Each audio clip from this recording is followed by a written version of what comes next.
Bismillahirrahmanirrahim. As we have already covered the theoretical background of acute renal failure and chronic kidney disease, so that is why today we are discussing the real life situation of the case of kidney failure, whether it is acute renal failure or chronic kidney disease. In this situation, what could be the real situation you may face in your practical life? So, we are going to discuss a case of kidney failure for your further learning. What is the history of this patient? The history of this patient is that a 48-year-old woman, okay, a 48-year-old woman is seen with her GP, means general practitioner, complaining of tiredness for several months, कि जो है वो काफ़ी अरसे से जो है वो कई महीनों से जो है वो पिछले कई महीनों से उसको टायर्डनेस यानी थकान सी महसूस हो रही है और ये कंप्लेन कर रही है. She also suffered from head एक ओवर द पास्ट 6 वीक्स, पिछले 6 हफ्ते से उसको हेड एक भी हो रहा है. For which she has been taking a regular ibuprofen, और वो रेगुलरली आइबोप्रोफिन यानी ब्रोफिन जो है वो ले रही है, जो कि OTC प्रोडक्ट भी कंसिडर की जाती है. She has no significant past medical history. जब उसकी हिस्ट्री चेक की गई, मेडिकल हिस्ट्री, तो उसकी कोई ऐसी सिग्निफिकेंट फाइंडिंग्स नहीं थी कि जिससे आप उसको को रिलेट कर सकें कि ये जो सेवरल मंथ्स ऑफ टायर्डनेस है और हेडेक है पास्ट 6 वीक से, इसकी कोई पास्ट मेडिकल हिस्ट्री से कोई क्लू नहीं मिल रहा था कि कोई ऐसी फाइंडिंग हो जिससे हम इसको जो है वो उस डायरेक्शन में पेशेंट को लेके चलें और कन्फर्मेशन ऑफ डायग्नोसिस करें. She has 2 children aged 16 and 13. 2 बच्चे हैं इसके, 16 साल और 13 साल के. Her pregnancies were uncomplicated, means that was normal, यानी उस वक्त भी कोई प्रॉब्लम नहीं था इस तरह का कोई कॉम्प्लिकेशन हो. She has complained of painful periods over many years. तो उसको जो थी वो जो मेंस्ट्रुएशन थी that was painful for many years, जिसकी उसने कंप्लेन की थी. For which she has taken a variety of non steroidal anti inflammatory drugs, और उस पेन के लिए उसने मुख्तलिफ तरह की एनसेड्स यूज़ की थी and over the counter herbal remedies, और हर्बल रेमेडीज़ भी उसने डिफरेंट टाइम पीरियड पर इस्तेमाल की थी. तो ये तो है इस पेशेंट की हिस्ट्री के 48-year-old वुमेन है, complaining about tiredness for several months, headache over the past 6 weeks, और जिसके लिए उसने रेगुलरली वो आइबुप्रोफिन ले रही है. कोई ख़ास मेडिकल हिस्ट्री पास्ट की नहीं थी कि जिससे कोई क्लू मिल सके. बच्चे हैं उसके, एक 16 साल के, एक 13 साल का. प्रेगनेंसीज जो थी वो अनकॉम्प्लिकेटेड थी. हाँ, जो मेंस्ट्रुएशन थी दैट वाज पेनफुल, और उसके लिए वो माजी में एनसेड्स यानी non steroidal anti inflammatory drugs और कुछ over the counter herbal remedies यानी हर्बल ड्रग्स लेती रही है. नाउ इन सिचुएशन में what is the examination report, means के हिस्ट्री ले ली, अब physical examination and laboratory test. She looks pale, देखने में वो पेल थी, यानी जो है जिसको जैसे कहते हैं हम पीलाहट सी पड़ना. हर पल्स इज़ 84 पर मिनट एंड रेगुलर, यानी जो पल्स जो थी, pulse rate 84 beats per minute था, रेगुलर थी. Blood pressure 178/102 mmHg. ये देखें आप, ये ज़रा बढ़ा हुआ है क्योंकि जो अपर रेंज है वो है 160 की 140 की, और ये जो है 178 है, यानी सिस्टोलिक ब्लड प्रेशर 178 जो कि कई बहुत ज़्यादा है, और डायस्टोलिक ब्लड प्रेशर भी जिसकी अपर रेंज 90 है और ये 102 आ रहा है.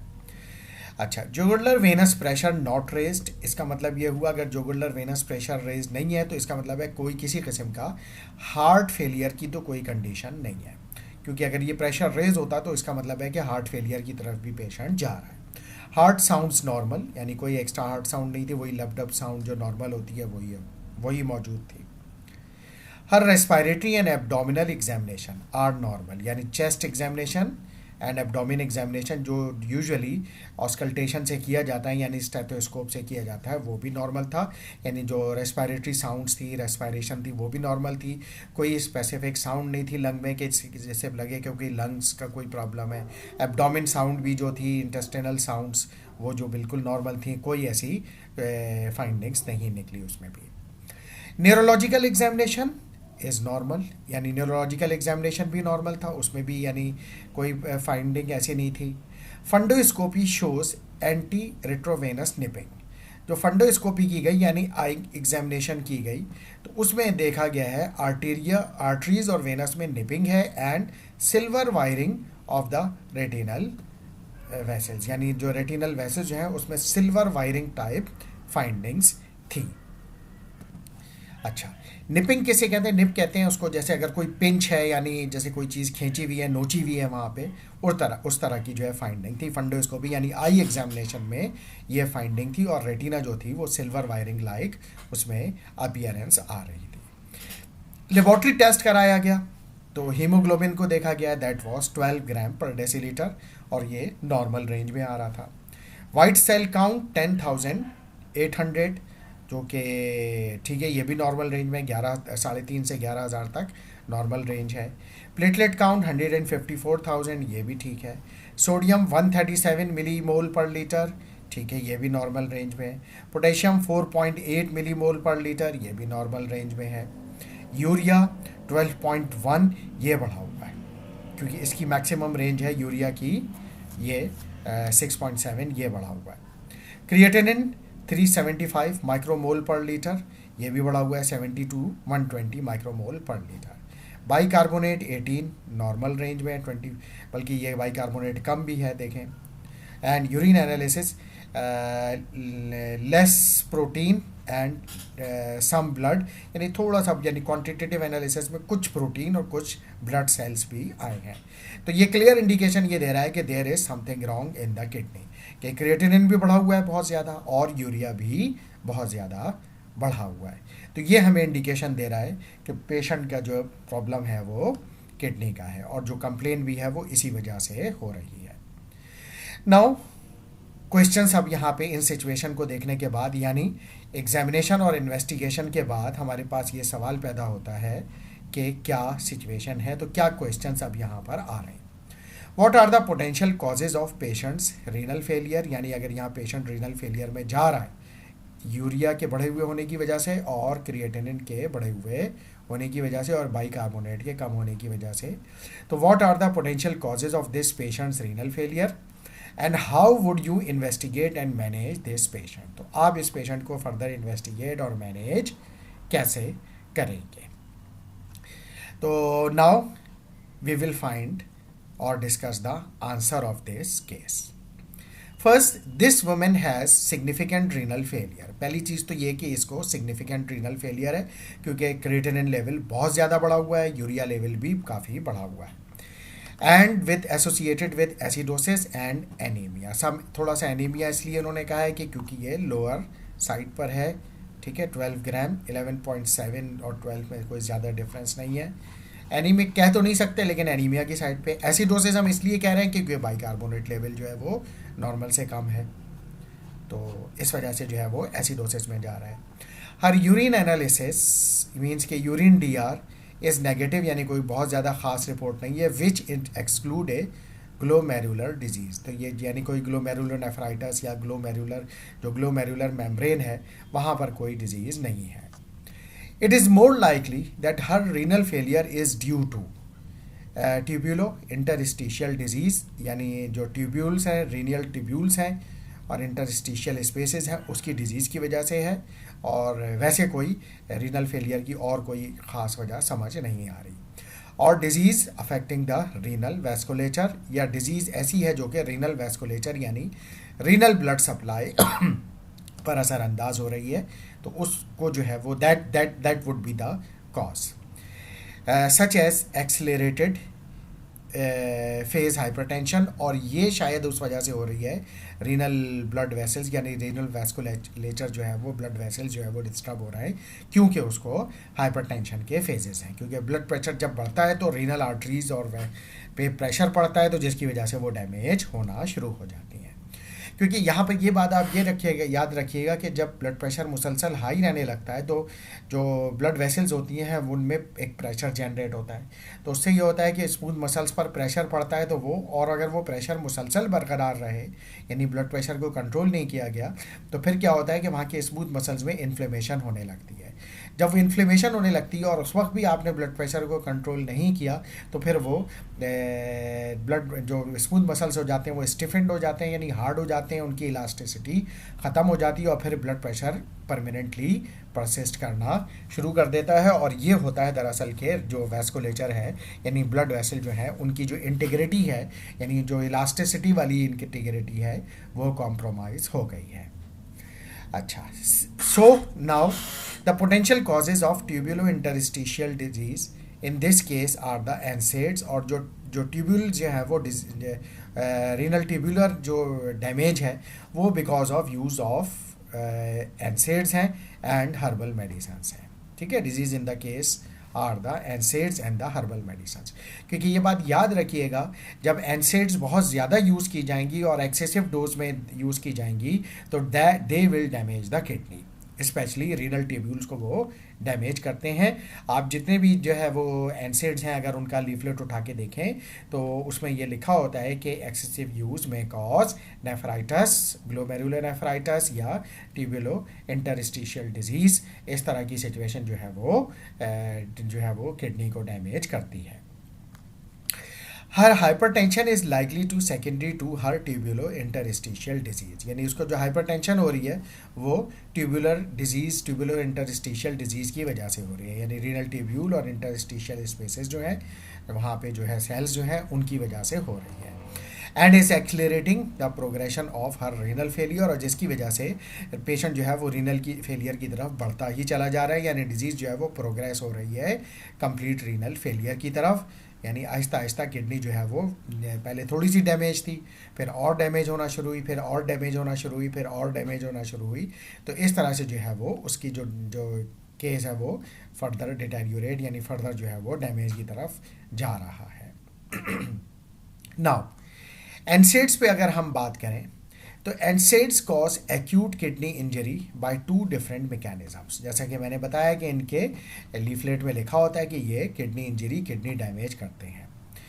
एक तो इसका मैकेनिज्म ये है, दो मैकेनिज्म में, haemodynamically medicated and acute interstitial nephritis, यानी हीमोडायनेमिकली यानी ब्लड प्रेशर वेरी करके, और दूसरा इंटरस्टिशियल नेफ्राइटिस की वजह से, जैसे मैंने थोड़ी देर पहले बताया था अभी आपको कि एनसेड्स जो है वो नेफ्राइटिस करती हैं।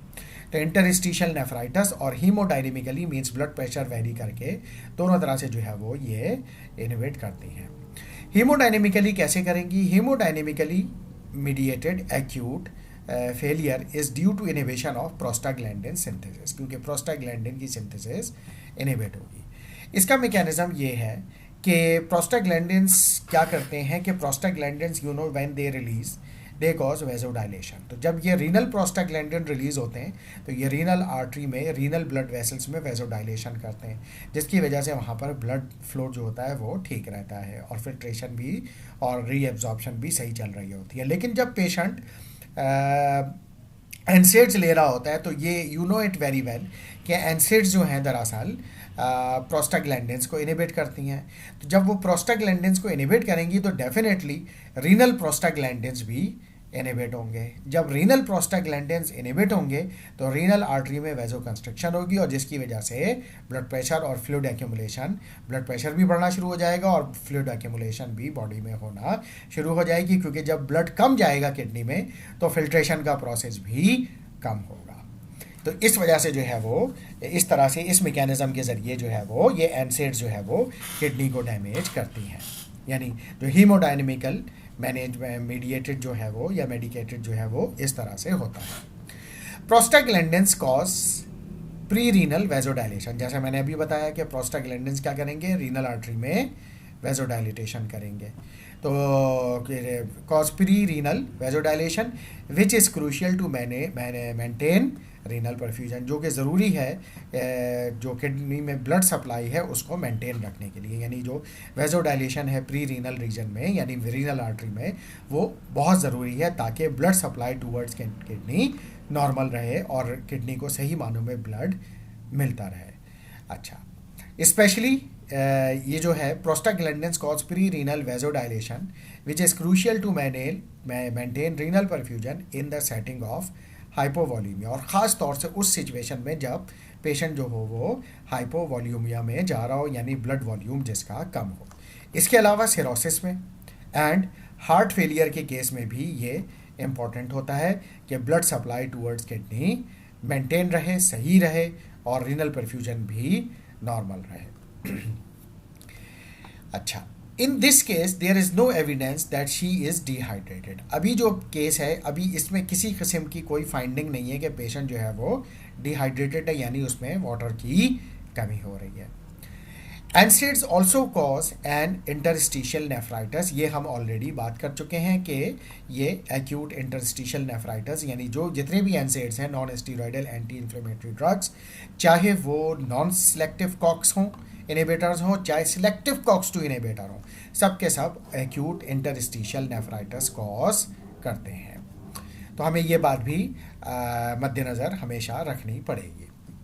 अच्छा, इसके बाद अगर बात करें, there may B an associated fever भी हो सकता है, रैश, इस्नोफिलिया, इस्नोफिल्यूरिया, यानी इसके अलावा और जो है वो फीवर हो सकता है, रैश हो सकते हैं स्किन पे, इस्नोफिलिया यानी ब्लड में इस्नोफिल बढ़े हुए हैं, इस्नोफिल्यूरिया मीन्स जो है जो यूरिन टीआर कराएंगे तो उसमें भी इस्नोफिल आ रहे होंगे, लेकिन ये कि अभी तो बहरहाल ऐसी कोई सिचुएशन नहीं है। इसके अलावा spontaneous recovery occur within a few months after the NSAID is discontinued, although there may be permanent renal damage. ये देखा गया है कि जब आप एनसेड्स की वजह से अगर कोई प्रॉब्लम आ रहा है और किडनी डैमेज हो रही है तो वो रिकवरी हो जाती है with in a few months after the NSAID is discontinued, लेकिन जो डैमेज हो गया वो परमानेंट होगा, यानी जो जहाँ पे जो है वो किडनी सेल्स डैमेज हो गए, रीनल ट्यूब्यूल्स डैमेज हो गए हैं, वो तो बहरहाल डैमेज ही रहेंगे, उसको हम रिवर्स नहीं कर सकते। ये असल में होता यूँ है कि हमारी जो किडनी होती है एक हेल्दी इंडिविजुअल की, वो अपने फंक्शनिंग के 80% पर काम कर रही होती है, और 20% जो सेल्स होते हैं नेफ्रॉन्स वो रिजर्व होते हैं।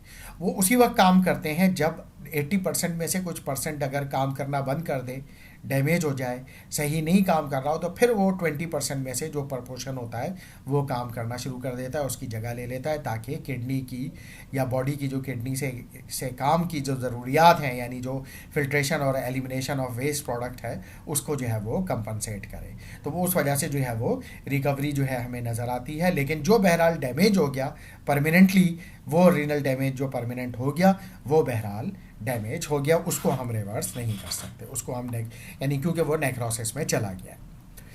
अच्छा, a course of prednisolone is generally given to accelerate the renal recovery. ठीक है, जो हम देंगे वहाँ पे वो आमतौर पे क्या करते हैं, प्रेडनिसोलोन यानी steroid is given to accelerate renal recovery and lessen the long term scarring, यानी और जो मज़ीद जो है डैमेज उससे रोकने के लिए कॉर्टिकोस्टेरॉइड्स जो कि प्रेडनिसोलोन है वो दी जाती है for acute recovery and to lessen long term scarring. NSAID can also induce minimal change disease and membrane nephropathy causing nephritic syndrome. इसके अलावा NSAIDs और भी कॉम्प्लिकेशंस करती है, जिसमें जो है वो मेम्ब्रेनस नेफ्रोपैथी, ठीक है, यानी जो मेम्ब्रेन है नेफ्रॉन की उसकी जो nephropathy, and causing nephritic syndrome, यानी नेफ्राइटिक सिंड्रोम जो कि कॉम्बिनेशन ऑफ किडनी सिम्टम्स है वो डेवलप करती है, यानी नेफ्राइटिक syndrome. अच्छा, in addition to these acute effects, it has been suggested that daily NSAID use for prolonged period of time may be associated with an increased risk of chronic kidney disease. ठीक है, तो ये भी इसके भी जो है वो एविडेंसेस मौजूद हैं कि ये भी देखा गया है कि daily NSAID use for prolong period of time. अब सवाल ये पैदा होता है कि वो कौन से पेशेंट्स हैं जो डेली NSAID यूज़ करते हैं for prolong period of time. Like for example हमारे पास पेशेंट्स होते हैं इसके, ये आपके जो आर्थराइटिस के पेशेंट्स हैं, चाहे वो ऑस्टियो आर्थराइटिस हो, चाहे रूमेटॉइड आर्थराइटिस हो, या स्पॉन्डिलोलिसिस हो, या स्पॉन्डिलोलिस्थेसिस हो, यानी क्रॉनिक लो बैक पेन हो और बैक पेन हो, तो अगर इस तरह के केसेस हों वो भी NSAIDs यूज़ करते हैं daily for prolong period of time. तो उनमें भी देखा गया है कि ये क्रॉनिक किडनी डिजीज़ कॉज करते हैं। ठीक है, तो यानी डैमेज ऑफ किडनी होती है। Although the percentage of patients is small relative to the number of NSAIDs that are bought over the counter। हाँ, ये अलग बात है कि जो इससे जो ये क्रॉनिक किडनी डिजीज़ में जाने वाले केसेस हैं वो जो है वो रिलेटिवली स्मॉल इन नंबर हैं। जितनी ज़्यादा एनसेड यूज़ होती है उसके मुकाबले में उतने ज़्यादा number of cases chronic kidney disease के डेवलप नहीं होते हैं। अच्छा जनाब, इसके बाद हम आते हैं ट्रेडिशनल चाइनीज़ मेडिसिन्स की तरफ। Traditional Chinese medicines include herbal therapy, ठीक है, हर्बल थेरेपी है आपके पास। एक्यूपंक्चर जो है वो एक टेक्निक यूज़ होती है। मसाज है एंड डाइटरी थेरेपी, ये हमारे यहाँ भी ख़ास तौर से जो है वो हर्बल थेरेपी, डाइटरी थेरेपी ये बहुत ज़्यादा यूज़ की जाती है। There is potential for developing novel treatments for disease such as asthma and food allergies with Chinese herbs. इस चीज़ का पोटेंशियल है कि कोई नोवेल ट्रीटमेंट डेवलप हो जाएगा फ्यूचर में जो कि एज़मा के लिए हो सकता है एंड फूड एलर्जीज़ के लिए इन चाइनीज़ हर्ब्स यानी चाइनीज़ मेडिसिन में कोई ऐसी मेडिकेशन शायद फ्यूचर में हमारे पास आ जाए जिसका पोटेंशियल भी है, जो हर्बल ड्रग होगी जो कि एज़मा के लिए भी जो है वो बहुत इफ़ेक्टिव होगी और फूड एलर्जीज़ के लिए भी बहुत ज़्यादा इफ़ेक्टिव होगी। However, there is concern over the lack of standardization and controlled clinical trial। मसला ये है कि ये जो हर्बल ड्रग्स हैं और चाइनीज़ मेडिसिन्स हैं इनके कोई well controlled clinical trials available नहीं होते। क्योंकि आपने ये देखा होगा कि कोई भी एलोपैथिक मेडिसिन जो है वो डेवलप होके जो मार्केट में आती है उसके पीछे बहुत बड़ी रिसर्च होती है। सबसे पहले तो उसकी रिसर्च होती है कि उस जो ड्रग में पोटेंशियल है कि वो किसी डिज़ीज़ के लिए यूज़ की जा सकती है, सबसे पहले तो उसकी फ़िज़िकल स्टडीज़ की जाती हैं, फिर केमिकल स्टडीज़ की जाती हैं। जब ये स्टडीज़ से वो पास हो जाती है तो फिर उसकी एनिमल स्टडीज़ की जाती हैं, यानी जो लाइफ के यानी उस पर टेस्ट किया जाता है एनिमल्स पे कि जो है वो क्या जो है वो उसका ड्रग का इफ़ेक्ट वाकई वो है भी उस तरह से या नहीं है। जब एनिमल स्टडीज़ यानी एनिमल ट्रायल्स भी प्रूव हो जाते हैं कि हाँ भाई ड्रग ठीक है ओके है, तो अब उसको ह्यूमन पर आजमाया जाता है। और जो अब ह्यूमन पर जब उस ड्रग को आजमाया जाता है तो वो स्टडी कहलाती है फेज़ 1 स्टडी। और फेज़ 1 स्टडी में limited number of healthy individuals पर यूजुअली हम वो स्टडी करते हैं और उसमें चेक करते हैं उस ड्रग के सेफ्टी इश्यूज़ को, अभी एफिकेसी को चेक नहीं करते। हाँ, अगर वो ड्रग हेल्दी वॉलंटियर्स पर यानी हेल्दी इंडिविजुअल्स पर, हेल्दी ह्यूमन पर ट्राई नहीं की जा सकती हो, यानी वो ड्रग ऐसी है कि जो हेल्दी इंडिविजुअल्स पर यूज़ करना मुनासिब नहीं है, तो फिर हम उसी डिज़ीज़ के पेशेंट्स को उसमें शामिल कर लेते हैं। लेकिन उस वक्त तक हम उसकी एफिकेसी चेक नहीं करते, बल्कि सिर्फ उस वक्त उसकी ये चीज़ चेक कर रहे होते हैं कि वो सेफ़ है, टॉलरेबल है या नहीं है। जब फेज़ 1 स्टडी कामयाब हो जाती है तो फिर फेज़ 2 स्टडी की जाती है।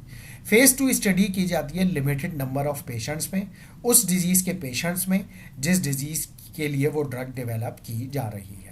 और अभी भी जो है वो फेज़ 1 से ठीक है, नंबर ऑफ़ इंडिविजुअल्स यानी ह्यूमन बढ़ जाते हैं, लेकिन अभी भी लिमिटेड नंबर ऑफ़ इंडिविजुअल्स में की जा रही होती है। और इस दौरान उसकी सेफ्टी और एफिकेसी दोनों चेक की जाती है। फार्माकोकाइनेटिक प्रोफाइल इस्टेब्लिश किया जाता है, फार्माकोकाइनेटिक डेटा इस्टेब्लिश किया जाता है, डोज आइडेंटिफाई की जाती है, हाफ लाइफ आइडेंटिफाई की जाती है, वॉल्यूम ऑफ डिस्ट्रीब्यूशन आइडेंटिफाई किया जाता है, क्लियरेंस ड्रग की आइडेंटिफाई की जाती है, यानी इतना सारा डेटा कलेक्ट किया जाता है।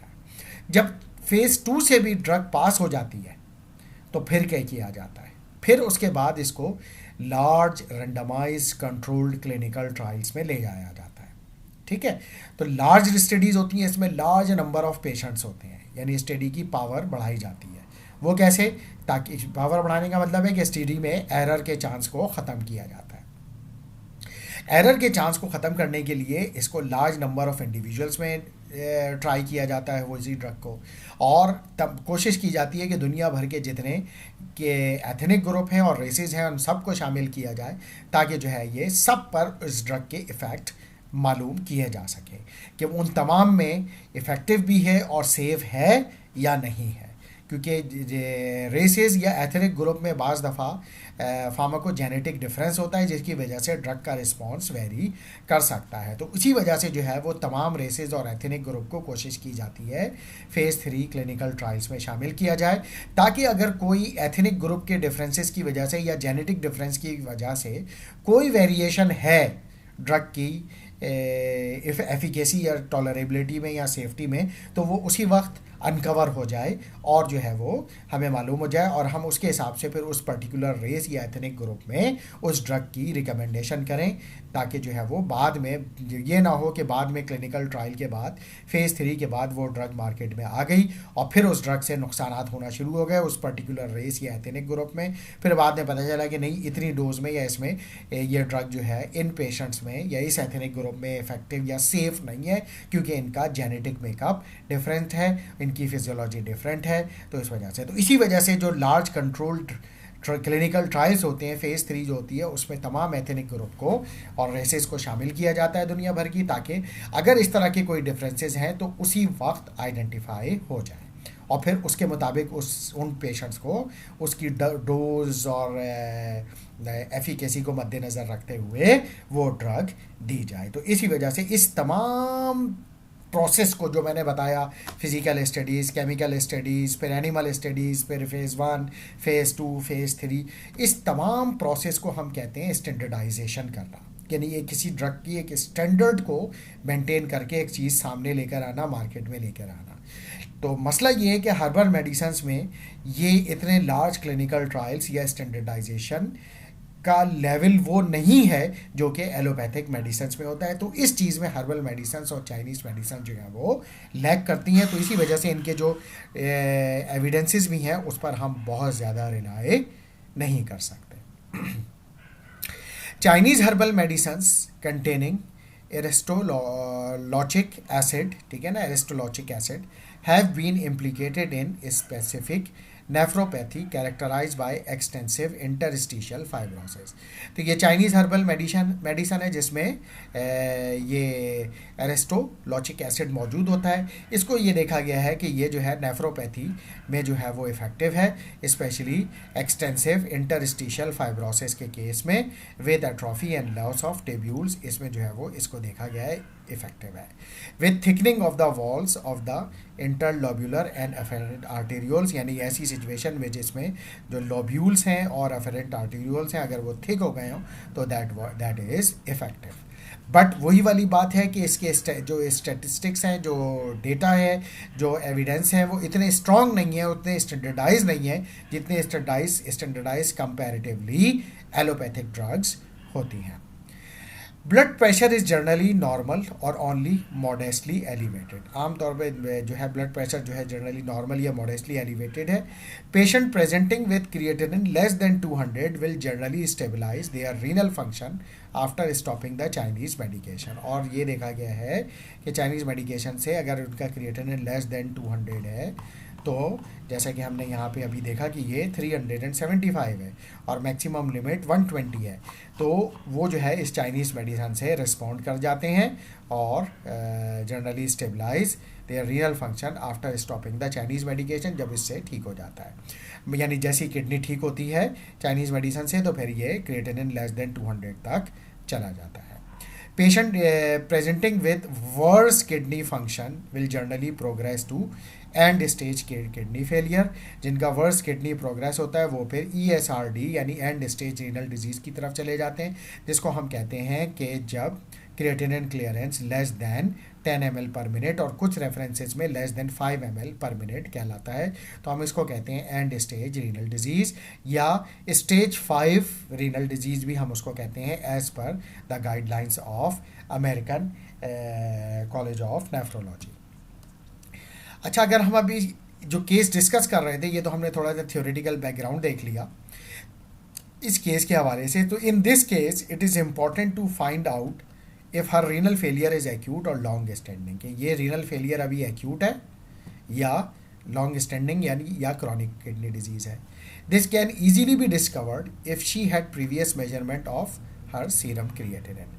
और वो हम ऐसे चेक कर सकते हैं कि अगर उसके सीरम क्रिएटिनिन की पिछली रिपोर्ट्स मौजूद हैं और वो भी अगर बढ़ी हुई हैं तो इसका मतलब है कि ये लॉन्ग स्टैंडिंग यानी क्रॉनिक किडनी डिजीज़ है। और अगर ये अभी पहली दफ़ा बढ़ी है तो फिर ये एक्यूट रीनल फेलियर का केस है। Renal ultrasound is also helpful, वो भी आपको बता सकता है कि नेक्रोसिस है या नहीं है, उससे भी काफ़ी फाइंडिंग्स हो सकती हैं। If the ultrasound shows small echogenic kidneys, her renal failure is like chronic.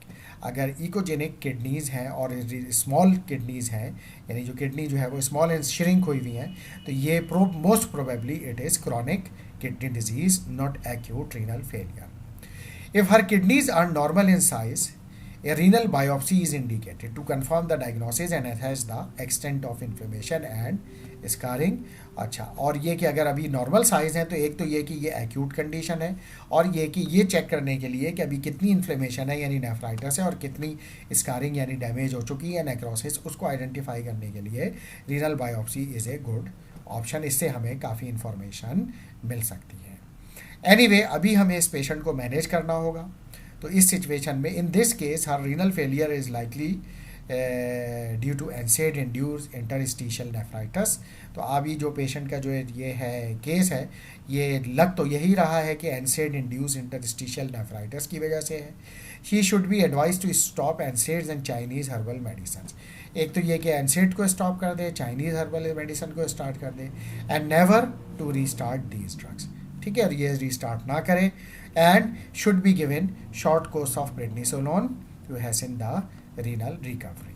तो रीनल का रिकवरी जो है वो इसकी जो है वो इस तरीके से मेंटेन हो जाएगी और ये ठीक हो जाएगा। और इसके अलावा इमीडिएटली आप कुछ अरसे के लिए इसको anti hypertensive drug like ACE inhibitor भी दे सकते हैं, जो कि जो है वो नेफ्रोप्रोटेक्टिव भी होता है और जो है वो ब्लड यानी ब्लड प्रेशर को भी कंट्रोल करेगा और प्रेडनिसोलोन को की एफिकेसी को और बढ़ाएगा।